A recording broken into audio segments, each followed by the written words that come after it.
उन्होंने कहा कि यहाँ से जो ये आईब्रो है ना, यहाँ के बीच से और इसकी टॉप तक, इसको उन्होंने लेंथ बोला है, ठीक है ना। तो उन्होंने फॉर्मूला दिया कि इससे कि आपकी लंबाई निकल जाएगी, तो आपकी लिंक की लंबाई भी होगी 12.5 सेंटीमीटर। ये उन्होंने ऐसा कहा। क्या ऐसा संभव है कि आप किसी की नाक की लंबाई, मतलब किसी की नाक देखकर उसकी लंबाई से, नाक की लंबाई से उसके लिंग की लंबाई का पता चल जाता है? आपको सुनने में बहुत ही ये फनी लग रहा होगा, मुझे भी लगा था जब मैंने ये स्टडी पढ़ी, ठीक है ना। और मैं कहीं ना कहीं शॉकिंग लगा कि यार ऐसा कैसे हो सकता है। तो मैंने सोचा इसके बारे में वीडियो बनानी चाहिए। फिर जो स्टडी है मैंने पूरी पढ़ी, उन्होंने कैसे किया है, क्या कैसे नाक नापी और कैसे उन्होंने किया, तो मैंने पूरी स्टडी पढ़ी, वही मैं स्टडी लेकर आया हूँ। और हम इसमें डेमो देखेंगे करके, क्या ये सच है झूठ है, ठीक है ना। इसलिए मैं ये भी लेकर आया हूँ अपने साथ। तो ये वीडियो आप एंड तक देख लेना, ठीक है ना। जो स्टडी है वही स्टडी मैं आपको शेयर कर रहा हूँ, क्योंकि मुझे ऐसा लगा कि स्टडी शेयर करनी चाहिए, क्योंकि साइंस ने की है भाई, तो कुछ सोच समझ के तो उन्होंने पब्लिश की है स्टडी। और इसमें कितना दम है उसके, देखिए इस वीडियो में पूरा डिटेल समझेंगे कैसे कैसे। तो आप इस वीडियो को देखना। अब उन्होंने कहा कि नाक की लंबाई से लिंग की लंबाई का पता चल जाता है। अब जो ये स्टडी ये हुई जापान में और कोरिया में, उनको उनके जो साइंटिस्ट हैं उन्होंने ये पब्लिश की है। अब देखिए सीधी सी बात है, लिंग की लंबाई किस पे डिपेंड है? आपका टेस्टोस्टेरोन पर। और टेस्टोस्टेरोन तो जन्म से पहले रिलीज हो जाता है, तभी तो लड़का लड़की होते हैं, सारा खेल टेस्टोस्टेरोन का है। इसके ऊपर मैं वीडियो बना चुका हूँ, लेकिन हम बात करेंगे यहाँ पर स्टेप बाय स्टेप, समझेंगे कि जो स्टडी है हम तो उसके बारे में बात करेंगे और किसी के बारे में बात नहीं करेंगे। क्योंकि जो उन्होंने बताया ना कि नाक की लंबाई, अब बात करेंगे कि नाक की लंबाई नापे कैसे। उन्होंने जो मेथड दिया कि आप अपनी नाक की लंबाई कैसे कैलकुलेट करें, एक्चुअली उन्होंने एक फॉर्मूला दिया है, वो फॉर्मूला मैं आपको शेयर करूंगा। मेरे पास जो स्टडी है पूरी लिखी हुई है, मैंने पढ़ी थी वो, तो मैंने नोट डाउन कर लिया। तो ये मेरे सामने लिखी हुई है। उन्होंने एक फॉर्मूला दिया और उन्होंने बताया कि ऐसे ऐसे अपनी नाक आँख को, देखो बहुत सुनने में आपको मतलब बहुत फनी लग रहा होगा, लेकिन है ये। तो ये मेरे सामने, मैं आपको बता रहा हूँ कि आप अपनी नाक की लंबाई कैसे नापें और कैसे पता लगाएं। उन्होंने कहा कि जैसे पिरामिड, जो मिस्र में पिरामिड है ना, ऐसे होते हुए ट्रायंगुलर वे नपते हैं, ऐसे आपको अपनी नाक नापनी है। अब कैसे नापनी है हम बताते हैं। उन्होंने कहा कि सबसे पहले आपको अपनी लेंथ नापनी है। अब लेंथ कैसे नापेगी? उन्होंने कहा कि जो आप स्केल लोगे वो फ्लेक्सिबल हो, ठीक है ना, मतलब बिल्कुल टाइट ना हो, फ्लेक्सिबल हो। और कैसे नापेगी लेंथ?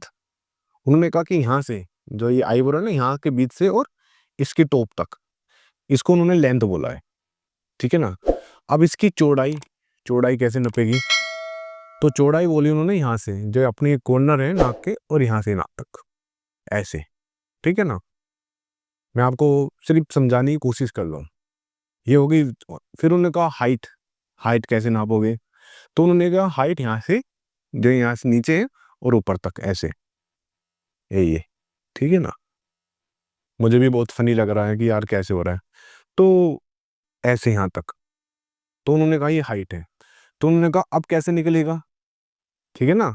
अब जो वॉल्यूम है, यानी कि जो लास्ट कैलकुलेशन है वो कैसे बनेगी? तो उन्होंने कहा है कि ऐसे ही एक फॉर्मूला दिया उन्होंने, वॉल्यूम इक्वल 1/3, ठीक है ना, 1/3 इंटू लेंथ, विड्थ और हाइट। आपको स्क्रीन पर भी दिखाई दे रहा होगा जो मैं बोल रहा हूँ, ऐसा नहीं है। तो उन्होंने फॉर्मूला दिया कि इससे कि आपकी लंबाई निकल जाएगी। अब उन्होंने फॉर्मूला दिया तो हम एक फॉर एग्जांपल देखते हैं, एग्जांपल की तरह हम बात करते हैं। हम सोचते हैं कि जो वॉल्यूम निकालना में, हम लेंथ ली हमने 5 सेंटीमीटर, विड्थ मतलब चौड़ाई ली हमने 3 सेंटीमीटर, और हाइट ली हमने 2.5 सेंटीमीटर, ठीक है ना। इनको गुना की और इनको 3 से हमने भाग दे दिया। बहुत सिंपल तरीके से मैं समझाने की कोशिश कर रहा हूँ आपको, ठीक है ना, कि आपको समझ में आ जाए, नहीं तो आप कंफ्यूज हो जाओगे। तो जो निकल के आया, रिजल्ट आया वो 12.5 सेंटीमीटर। तो मतलब यदि नाक निकली क्या, 12.5 सेंटीमीटर, तो आपकी लिंग की लंबाई भी होगी 12.5 सेंटीमीटर। ये उन्होंने ऐसा कहा। अब ये कितना सत्य है मुझे नहीं पता, मैंने कोई एक्सपेरिमेंट किसी के ऊपर नहीं किया, ठीक है ना। मैं सिर्फ स्टडी पढ़ी, मैंने आपको बता दी। तो मैंने ये जो वीडियो बनाई इसलिए बनाई कि आप एक बार देखो, सब जो भी हैं एक बार करके देखते हैं, ठीक है ना? आप जो भी वीडियो देख रहे हो एक बार ये एक्सपेरिमेंट करके देखिए और फिर मुझे कमेंट कर दें कि मैंने ये किया और कितनी ये सही है, कितनी गलत है। क्या ये सही है, ये गलत है? तो मुझे भी पता चल जाएगा कि हाँ, ये सही है, ठीक है? तो वैसे आपको बहुत अजीब-सा लग रहा है लेकिन करने में क्या जा रहा है? स्टडी है, देख लेते हैं, ठीक है ना? ये एक्सपेरिमेंट है, कोई बुराई तो है नहीं। इससे आपकी नाक की लंबाई पता चल जाएगी, जो मैंने फ़ॉर्मूला बताया और उससे आपकी लिंग की लंबाई पता चल जाएगी। आप एक मुझे व्हाट्सएप भी कर सकते हो, ऐसा नहीं है व्हाट्सएप कर दीजिए। मैं तो कहता हूँ कमेंट ही कर देना, वीडियो के नीचे कमेंट कर देना। इससे क्या कि दूसरे भी इंस्पायर होंगे, वे भी करके देखेंगे। तो यदि आप करोगे तो मुझे ऐसा लगेगा कि हाँ, स्टडी में दम है नहीं, क्योंकि मुझे अभी ये नहीं पता कि स्टडी सही है या गलत है। जो मैंने पढ़ी वो मैं आपको शेयर कर दी और आप जो ये वीडियो है ना, इसको भी शेयर कर दीजिए। जितने भी आपके दोस्त हैं मतलब जो जहाँ तक आप इसको शेयर कर सकते हैं और उनको भी बोलिए। एक तरह के चैलेंज करिए आपस में कि चलो सब कर के देखते हैं कि ये जो स्टडी सही है, गलत है, ठीक है ना? फिर हम दोबारा एक वीडियो और बना देंगे कि हाँ भाई ये सही है। तो जितना हो सकता है शेयर कर दें, जहाँ पर आपके दोस्त सबको ये शेयर करना बस। और प्लीज़ चैनल ज़रूर सब्सक्राइब कर देना, कहीं न कहीं मुझे मोटिवेट मिलता है।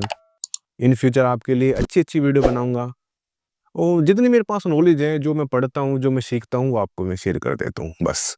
मेरा अपना पूरा एक्सपीरियंस और कहीं न कहीं चाहता हूँ कि आपका जो पैसा है ना, वो मैं बचा लूँ बस। Thank you very much.